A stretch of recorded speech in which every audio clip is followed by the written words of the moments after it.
Hello students. पिछले turn पर अपन cylindrical waveguide की बात कर रहे थे। किसकी बात कर रहे थे? Cylindrical waveguide.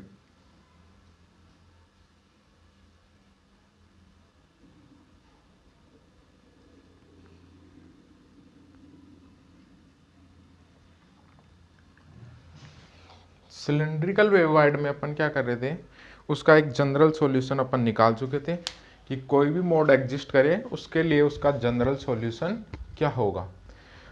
और जनरल सॉल्यूशन के बाद में अपन ने एक मोड की भी वहाँ पर बात कर ली थी, ट्रांसवर्स इलेक्ट्रिक मोड। ये बात अपन पिछले टर्न पे कर चुके थे। आज अपन जो बात करने वाले हैं वो किसकी बात करेंगे? Transverse magnetic mode. किसकी बात करेंगे? ट्रांसवर्स मैग्नेटिक मोड यानी टीएम मोड। और टीएम मोड किस में बात करेंगे? सिलेंड्रिकल वेवगाइड में। तो सेम वही प्रोसेस है जो अपन ने ट्रांसवर्स इलेक्ट्रिक के लिए बात की थी, बस वहां पर ई जेड जीरो था तो यहाँ पर क्या होगा? एच जेड जीरो होगा। तो देखो, सबसे पहले मैं मान लेता हूं कि जो वेव है वो कौन सी डायरेक्शन में प्रोपोगेट कर रही है?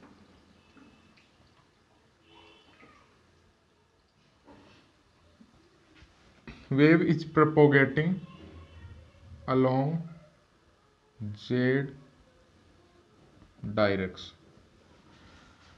मैंने मान लिया wave is propagating along Z direction. तो T M mode transverse magnetic, इसका मतलब इसके अलोंग जेड डायरेक्शन के अलोंग मैग्नेटिक फील्ड का कंपोनेंट क्या होना चाहिए?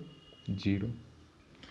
इसका मतलब जेड डायरेक्शन के अलोंग जो पावर ट्रांसमिट का काम करेगा या पावर को कैरिंग का काम करेगा वो कौन सा कंपोनेंट करेगा? इलेक्ट्रिक फील्ड का कंपोनेंट। इसका मतलब ई जेड का मान क्या होगा? Not equal to zero. यानी इलेक्ट्रिक फील्ड का जो कंपोनेंट है वो जेड डायरेक्शन के अलोंग नॉट इक्वल टू क्या होगा? जीरो। इसका मतलब अपन जो हेल्महोल्ट्ज इक्वेशन है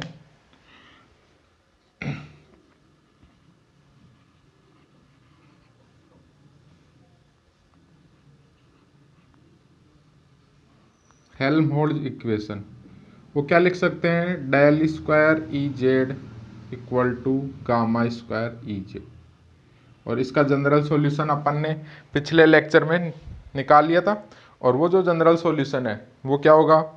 तो जो पिछले टर्न पे काम लिया था अपन ने, टी मोड में भी काम में लिया था, वहां पर क्या हो गया था? ई जेड की जगह एच जेड था। तो एक जनरल सॉल्यूशन निकाला था अपन ने साई का। तो पिछले केस में तो वो एच जेड के लिए था एप्लीकेबल, और इस केस में एच जेड जीरो है तो वो किसके लिए एप्लीकेबल होगा? ई जेड के लिए। तो सॉल्यूशन जो है इक्वेशन 1 का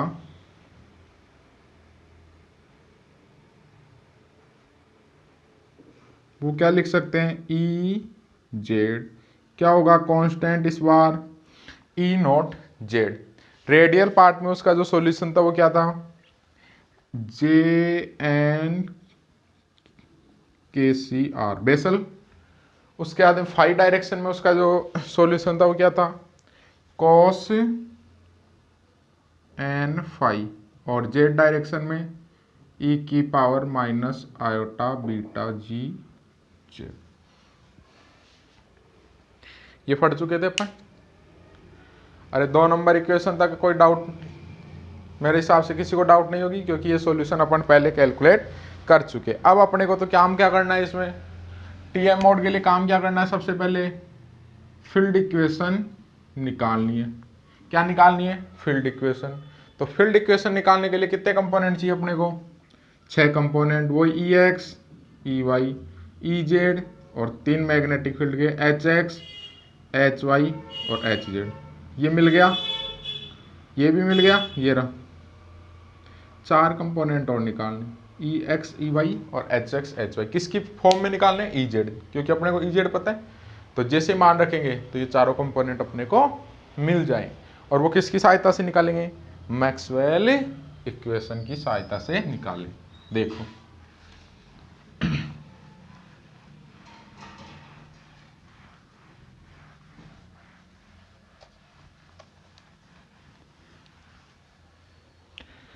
सबसे पहले 2 इक्वेशन आपने मैक्सवेल की पढ़ी होगी। एक तो del vector cross E vector minus iota omega mu H vector, और एक del vector cross H vector iota omega epsilon E vector. फट रखा है सबने, फट रखा है। चलो कौन से कंपोनेंट में इनको या कौन से सिस्टम में इनको सोल्व करना है, सिलेंड्रिकल कोऑर्डिनेट सिस्टम में, या कोऑर्डिनेट सिस्टम अपन जो यूज लेंगे वो कौन सा लेंगे, सिलेंड्रिकल कोऑर्डिनेट सिस्टम। और सिलेंड्रिकल कोऑर्डिनेट सिस्टम में कर्ल की वैल्यू मैंने पिछले टर्न पे आपको बताई थी, और वो जो वैल्यू थी वो क्या थी, del vector cross E vector 1/h1 h2 h3 क्या वैल्यू थी, R K, R phi K, Z K, del by del R, del by del phi, del by del Z. और इसके जो कंपोनेंट है ई आर ई फाई और E Z, ये थे क्या। अरे पिछले टर्म में बताया था आपको, अगर नहीं पता तो उस पिछले वाले लेक्चर में आप देख सकते हो कैसे आए, minus iota omega mu H x या एच आर के प्लस एच फाई के और एच जेड के। यहाँ तक कोई डाउट। चलो आई कैप का कंपोनेंट या आर कैप का जो कंपोनेंट है दोनों तरफ कंपेयर करो, क्या वैल्यू आएगी, 1/r तो bar del E Z upon del phi minus del by del Z R E phi, और किसके equal, minus iota omega mu H. ठीक है। सेकंड 1/r आर फाई के भी इससे कैंसिल हो गया, क्या बचा, इसको minus sine del E Z upon del R minus del E R upon del Z minus iota omega mu H phi. Third component क्या होगा, 1/r ये तो del by del R E phi minus del E R upon del phi equal to minus iota omega mu H. ये तो हो गए इसके तीन कंपोनेंट, ऐसे इसके लिख दूँ डायरेक्ट। अब तो देखो इसके जो कंपोनेंट होंगे वो क्या आएंगे, सबसे first 1/r del H Z E Z की जगह और minus del by del Z R H phi, और इधर क्या आएगा प्लस है तो iota omega epsilon E R. Clear है। नेक्स्ट सेकंड क्या आएगा, minus del H Z upon del R minus del by del Z H R, और ये iota omega epsilon E phi. दो कंपोनेंट हो गए। थर्ड क्या आएगा, 1/r del by del R H phi minus del H R upon del phi equal to iota omega mu, और sorry mu नहीं आएगा, ये iota omega epsilon E Z. 6 component मिल गए क्या, अरे 6 के 6 कंपोनेंट मिल गए।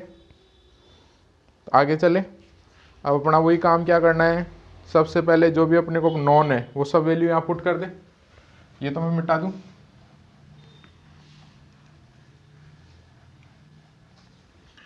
अब देखो इन 4 इक्वेशन से 2 तो ये और 2 ये, इन 4 से अपना काम हो जाएगा। तो वैल्यू आप रखना चाहो तो सभी में रख सकते हो, लेकिन अपने को ये 4 इक्वेशन की जरूरत है तो मैं यहाँ पर ये 4 इक्वेशन ले रहा हूँ। सबसे पहले तो मैंने आपको बताया था जेड डायरेक्शन में डेल बाई डेल जेड को किससे रिप्लेस कर सकते हैं, माइनस आयोटा बीटा जी रिप्लेस कर सकते हैं इससे। और दूसरा एच जेड की वैल्यू क्या पुट कर दे, 0। ठीक है, चलो पुट करो। फर्स्ट इक्वेशन क्या होगी, 1/r del E Z upon del phi minus del by del Z, तो minus minus plus iota beta G R E phi, या आर को भी मैं क्या कर दूँ तो ये आर हट जाएगा। ठीक है, और ये आ गया ई फाई फर्स्ट इक्वेशन, और ये इक्वल में minus iota omega mu H R. Clear है। नेक्स्ट सेकेंड इक्वेशन क्या होगी, minus del E Z upon del R, minus minus plus वापस से minus iota beta G E R minus iota omega mu H phi. Second equation भी clear है। अब मैं ये छोड़ रहा हूँ क्योंकि अपने यूज में नहीं आएगी, मैं इसको ले रहा हूँ। तो देखो 1/r एच जेड जीरो, तो ये जीरो हो गया। ये minus del by del Z minus iota beta G, तो माइनस माइनस प्लस, तो क्या आएगा iota beta G R H phi, तो ये आर से आर कैंसिल हो गया और इधर आ गया iota omega epsilon E are. यही होगा। अब ये इक्वेशन भी नहीं आएगी तो इसको भी मैं मिटा दिया और लास्ट इक्वेशन लिख दे अपन, माइनस ये तो जीरो हो गया, minus minus plus del by del Z minus iota beta G H R और equal to iota omega epsilon E phi. चार इक्वेशन मिल गई और इन चारों से अपन चारों कंपोनेंट कैलकुलेट कर सकते हैं। क्लियर है। देखो ये आयोटा से आयोटा गया, ये भी आयोटा से आयोटा गया। चलो किसी भी एक की वैल्यू उठा के इसमें रख दो, तो जैसे ई फाई की वैल्यू मैं यहाँ से निकालूं तो ई फाई की वैल्यू क्या आएगी, beta G upon omega epsilon H R, यहाँ रख दो और इसको इधर ले जाओ। तो ये तो क्या बन गया, इसमें रखना ना, तो ये देखो क्या बनेगा 1/r del E Z upon del phi plus iota beta G एक पहले से और एक बीटा जी रहा, तो beta G square upon omega epsilon H R E phi की वैल्यू पुट किए ना, और इक्वल है minus iota omega mu H R. कोई डाउट नहीं। तो क्या वैल्यू बनेगी 1/r del E Z upon del phi, इसको इधर ले जाओ तो क्या बनेगा ये, कुछ गड़बड़ तो नहीं की अपन ने, क्या बना ये एच अपन ने किसकी वैल्यू पुट की है यहाँ पर ई फाई की, और ई फाई की वैल्यू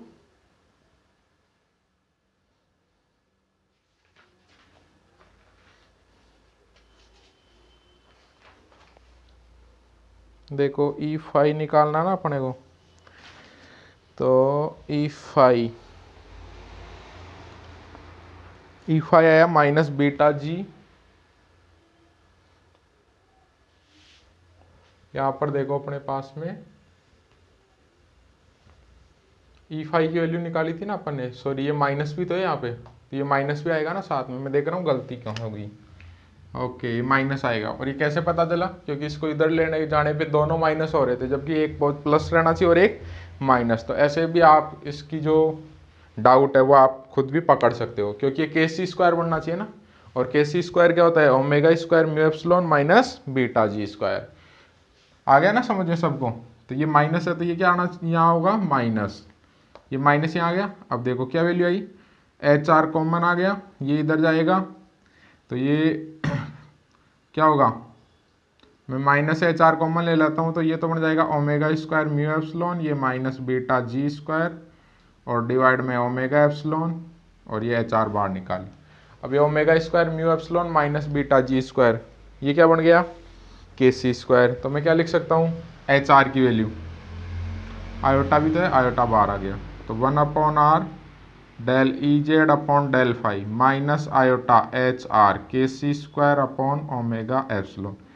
तो एच आर की वैल्यू कितनी आ गई बताओ, जो एच आर है अपना, एच आर की वैल्यू कितनी आ गई, ये माइनस आयोटा इधर आएगा तो प्लस आयोटा, ये omega epsilon upon K C square साथ में आर और del E Z upon del phi. यहाँ तक कोई डाउट किसी को आ गया ना समझ। अब अगर ये एच आर की वैल्यू यहाँ पुट कर दूँ तो किसकी वैल्यू मिल जाएगी ई फाई की, तो ई फाई क्या मिलेगा एच आर की वैल्यू पुट करो बीटा जी, ये ओमेगा एप्सिलॉन से ओमेगा एप्सिलॉन कैंसिल हो जाएगा, तो क्या बचेगा minus iota beta G upon K C square R del E Z upon del phi, ये बचेगा क्या? और ये आएगा ई फाइव की value minus iota beta G upon K C square R del E Z upon del phi. आ गई दो वैल्यू तो किसकी टर्म्स में? ई जेड की टर्म्स में। अब दो इक्वेशन और अपने पास में, एक तो ये रही और एक ये रही। तो यहाँ में एच फाइव की वैल्यू या ई आर की वैल्यू यहाँ रख दूँ, तो देखो ये माइनस माइनस माइनस, तो ये तो मैं प्लस कर देता हूँ। देखो क्या आएगा, del E Z upon del R plus iota beta G. E R की वैल्यू क्या आएगी यहाँ से, beta G upon omega epsilon H phi और इक्वल में iota omega mu H phi, ये होगा। चलो सिंप्लीफाई करें, del E Z upon del R, ये उधर चला जाएगा तो क्या होगा, omega square mu epsilon minus beta G square और डिवाइड में ओमेगा एप्सिलॉन और बाहर आ गया आयोटा एच फाइव। तो एच फाइव की वैल्यू क्या आ गई, ये ओमेगा एप्सिलॉन इधर आ जाएगा और ये आयोटा इधर आएगा, तो माइनस आयोटा ओमेगा एप्सिलॉन, ये क्या बन गया के सी स्क्वायर और साथ में डेल ई जेड अपॉन, क्या काम किया, यहाँ से ई आर की वैल्यू यहाँ रख दी, इसको इधर ले गए, ये के सी स्क्वायर बन गया, तो ये के सी स्क्वायर, ये ओमेगा एप्सिलॉन ऊपर चला गया और के सी स्क्वायर नीचे। तो एच फाइव की वैल्यू समझ आ गई? अरे एच फाइव की वैल्यू समझ आ गई क्या? पक्का? तो आगे चले,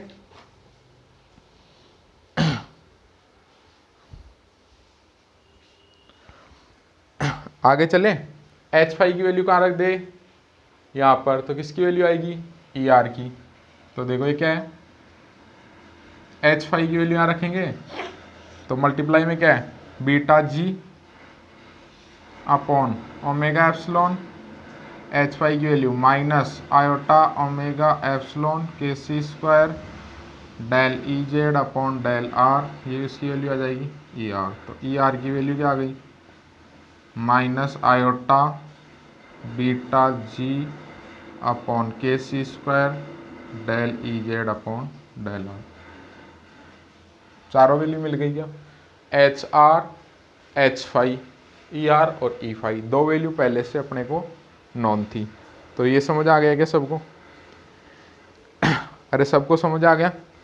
अब मैं अगर यहाँ पर इन सभी में किसकी वैल्यू पुट कर दूँ, ई जेड की, तो मेरे पास में फील्ड इक्वेशन मिल जाएगी जो मेरे को चाहिए। तो देखो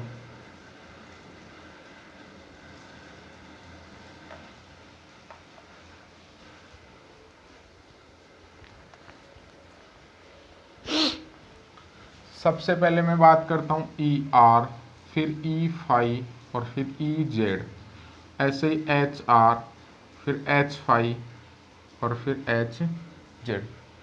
सबसे पहले जो वैल्यू नॉन है वो लिख लो, एच जेड 0 है और ई जेड की वैल्यू पता है मेरे को, ई note Z J N K C R cos N five E की power minus iota beta G Z, non है वैल्यू।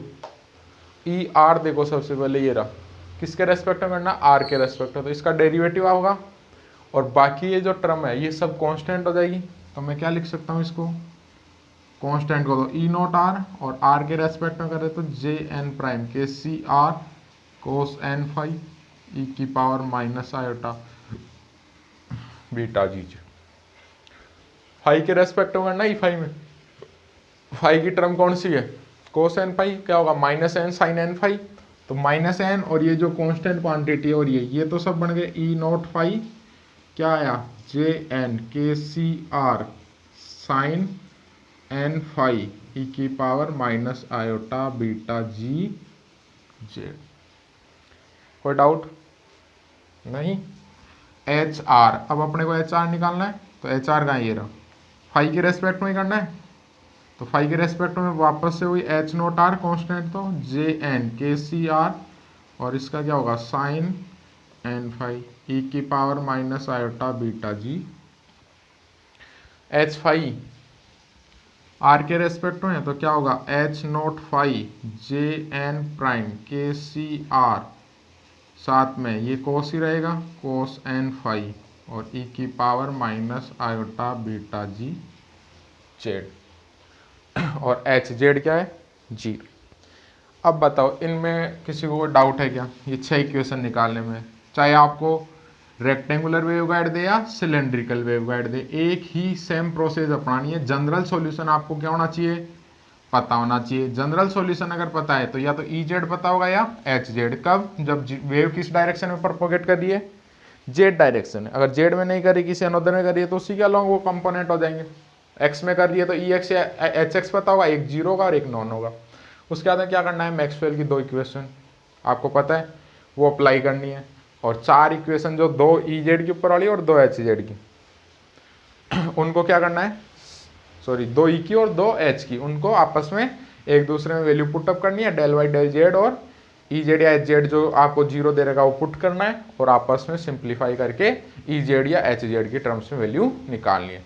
अगर टी मोड है तो एच जेड की टर्म्स में वैल्यू निकालनी है, और टी एम मोड है तो ई जेड की टर्म्स में वैल्यू निकालनी, और फिर आपको उसमें वैल्यू पुट करनी है, तो ये 6 इक्वेशन आ जाएगी।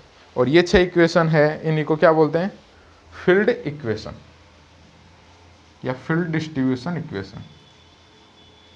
अब ये किसके लिए है, T M mode in cylindrical wave guide. मिल गई। नेक्स्ट अपन क्या बात करते थे, कैरेक्टरिस्टिक। तो अब अपने को बात करनी है किसकी, characteristic equation.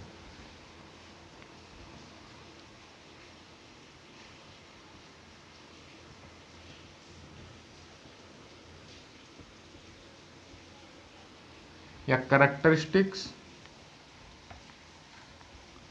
Of T M mode. Characteristic की बात करनी है टी एम मोड के लिए इन सिलेंड्रिकल वेवगाइड। सबसे पहले अपन बात करते थे कट ऑफ फ्रीक्वेंसी की, इसी की बात करते थे।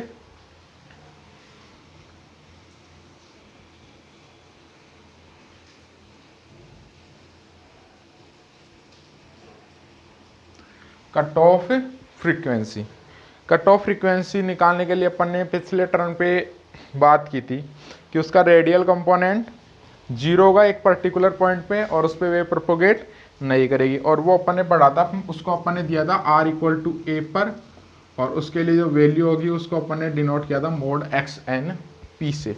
किया था क्या, एक्स प्राइम लिया होगा वहाँ, यहाँ एक्स ले रहे अपन, और तो यहाँ से के सी की वैल्यू कितनी हो जाएगी, X N P upon A. K C को क्या लिखते हैं, omega C under root mu epsilon. तो फ्रीक्वेंसी निकाल सकते हैं, omega C 1 upon under root mu epsilon X N P divide by A. Omega C क्या है, 2 pi F of C 1 upon under root mu epsilon X N P divide by. तो यहाँ से cut off frequency F of C निकाल सकते हैं, अरे निकाल सकते हैं। दूसरा अपने को फेज कांस्टेंट या प्रोपोगेशन कांस्टेंट जिसकी अपन बात करें, बीटा जी। बीटा जी क्या होता है, under root omega square mu epsilon minus K C square.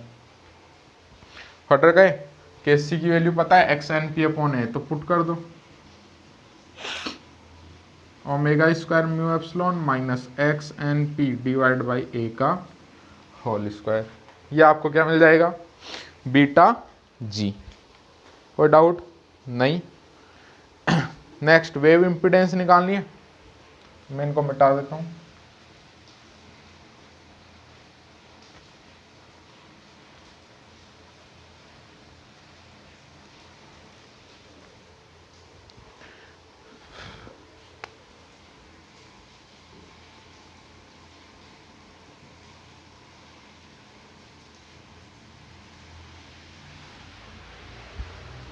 Wave impedance, wave impedance आपने पढ़ा था इलेक्ट्रिक फील्ड और मैग्नेटिक फील्ड का ratio, Z G E R upon H phi, और इक्वल टू में क्या आया था, beta G upon omega epsilon. ये था क्या, बीटा जी की वैल्यू है रही, ये आप यहाँ पुट कर दो तो क्या मिल जाएगा आपको, वेव इम्पिडेंस। इसके अलावा गाइड वेवलेंथ की बात करें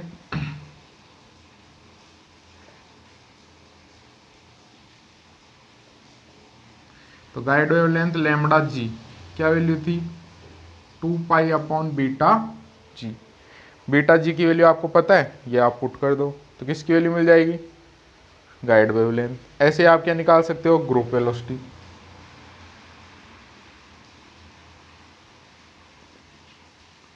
ग्रुप वेलोसिटी वीजी, और जो वीजी है ग्रुप वेलोसिटी उसकी value omega upon beta G. आ गया क्या समझे, अरे आ गया क्या, पक्का। तो ये अपना जो transverse magnetic mode cylindrical waveguide में ये अपना कंप्लीट हो गया। ठीक है, अब एक क्वेश्चन कराते हैं, अच्छा क्वेश्चन है।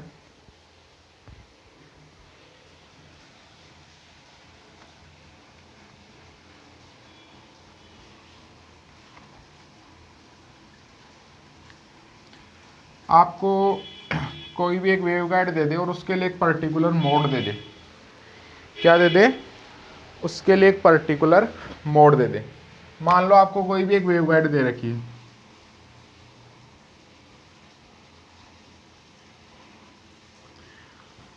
रेक्टेंगुलर देगा या वो सर्कुलर, और या दूसरा नाम उसका सिलेंड्रिकल वेवगाइड दे सकता है, और एक मोड दे दे उसमें टी मोड या टीएम मोड, और उसके कुछ भी आपको वो वैल्यू देगा जिससे कि आप उसकी कट ऑफ फ्रीक्वेंसी निकाल सको। तो वो बोलेगा कि आपको अलग अलग फ्रीक्वेंसी की वैल्यू वो देगा और उसके लिए पूछेगा कि इनमें से कौन कौन से मोड एग्जिस्ट करेंगे और कौन कौन से मोड एग्जिस्ट नहीं करेंगे। मोड एग्जिस्ट करने का मतलब जिनके कोरस्पॉन्डिंग वेव प्रोपोगेट करेगी, और नहीं एग्जिस्ट करने का मतलब जिनके कोरस्पॉन्डिंग वेव प्रोपोगेट नहीं करेगी। एक एग्जाम्पल से अपन इसको समझने की कोशिश करते हैं। मेरे को एक सिलेंड्रिकल या सर्कुलर वेवगाइड दे रखी है, क्या दे रखी है, एक सिलेंड्रिकल वेवगाइड दे रखी है और उसकी रेडियस मेरे को दे रखी है। जो सिलेंड्रिकल वेवगाइड है उसकी रेडियस मेरे को दे रखी है, और उसकी जो रेडियस है वो कितनी दे रखी है, 2 सेंटीमीटर। अब ये बोल रहा है कि ये कैरिंग कर रही है एनर्जी, क्या कर रही है, एनर्जी को कैरी कर रही है, और उसके लिए एक मेरे को फ्रीक्वेंसी की वैल्यू दे रखी है, और वो फ्रीक्वेंसी की वैल्यू कितनी दे रखी है, 10 गीगाहर्ट्ज। क्या दे रखी है, 10 गीगाहर्ट्ज मेरे को दे रखी है।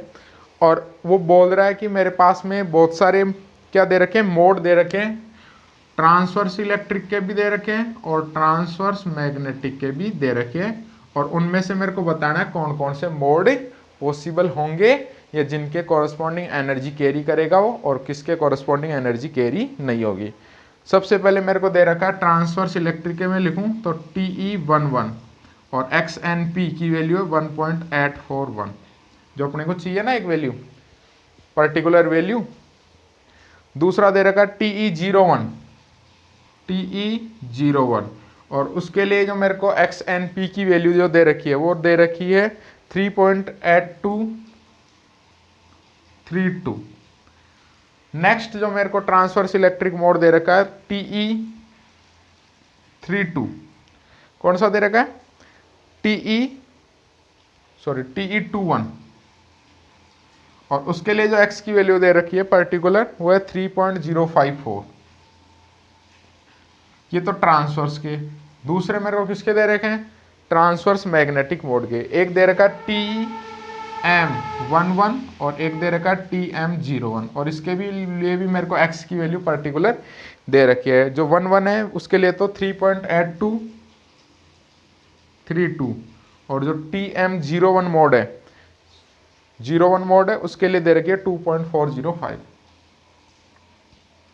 तो मेरे को बताना है इस पर्टिकुलर फ्रीक्वेंसी के लिए इनमें से कौन से मोड एग्जिस्ट करेंगे और कौन से मोड एग्जिस्ट नहीं करेंगे, ये अपने को बताना है।